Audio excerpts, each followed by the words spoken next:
ഉന്നത വിദ്യാഭ്യാസ രംഗത്ത് രണ്ടാം പിണറായി സർക്കാർ ഭാവനാത്മകമായ പരിപാടികൾ നടപ്പാക്കിയതായി ഉന്നത വിദ്യാഭ്യാസ വകുപ്പ് മന്ത്രി ആർ ബിന്ദു അവകാശപ്പെട്ടു. പാലക്കാട് ഗവൺമെന്റ് വിക്ടോറിയ കോളേജിലെ ഓഡിറ്റോറിയം കം ലൈബ്രറി കെട്ടിടം ഉദ്ഘാടനം ചെയ്ത് സംസാരിക്കുകയായിരുന്നു ഉന്നത വിദ്യാഭ്യാസ മന്ത്രി. ഓൺലൈനായാണ് ഉദ്ഘാടനം നിർവഹിച്ചത്. 6000 കോടി രൂപയുടെ പദ്ധതികളാണ് അടിസ്ഥാന സൗകര്യ വികസനത്തിനായി ഉന്നത വിദ്യാഭ്യാസ വകുപ്പ് ചെലവഴിച്ചത്. ഇക്കാര്യത്തിൽ കോളേജ് വിദ്യാഭ്യാസ വകുപ്പിന്റെയും മറ്റും സഹകരണം അഭിനന്ദനങ്ങൾ മന്ത്രി പറഞ്ഞു.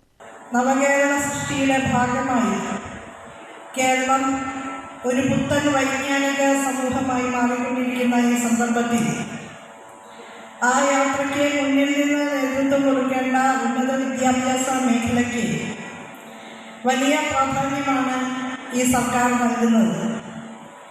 രണ്ടാം പിണറായി സർക്കാരിൻ്റെ കാലത്ത് പ്രയോറിറ്റി സെക്ടറായി മുൻഗണനാ മേഖലയായി കണ്ട ഉന്നത വിദ്യാഭ്യാസ രംഗത്ത് വളരെ ശ്രദ്ധേയമായ നിലയിലുള്ള പരിവർത്തനങ്ങൾക്ക് നേതൃത്വം നൽകാനും അടിസ്ഥാന സൗകര്യ വിപുലീകരണ രംഗത്ത് വിസ്മയകരമായ മുന്നേറ്റം സാധ്യമാക്കാനും കഴിഞ്ഞുവെന്നുള്ള അഭിമാനം ഞാനിവിടെ രേഖപ്പെടുത്തുകയാണ്.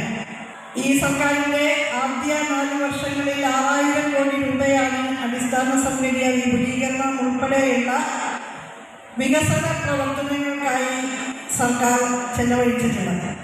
ഇക്കാര്യത്തിൽ കോളേജ് വിദ്യാഭ്യാസ വകുപ്പിന്റെയും മറ്റും സഹകരണത്തിന് അഭിനന്ദനങ്ങൾ മന്ത്രി പറഞ്ഞു.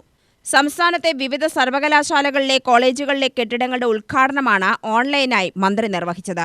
കോളേജ് ഓഡിറ്റോറിയത്തിൽ നടന്ന ചടങ്ങിൽ പ്രിൻസിപ്പൽ ഡോക്ടർ സി ശ്രീനിവാസൻ അധ്യക്ഷത വഹിച്ചു. കോളേജ് വൈസ് ചെയർപേഴ്സൺ കുമാരി Anjali, vice principal doctor Sojan Jose, coordinator K Pratheesh, Bhagat, Abdul Rasheed എന്നിവർ പ്രസംഗിച്ചു. UTV news, Palakkad.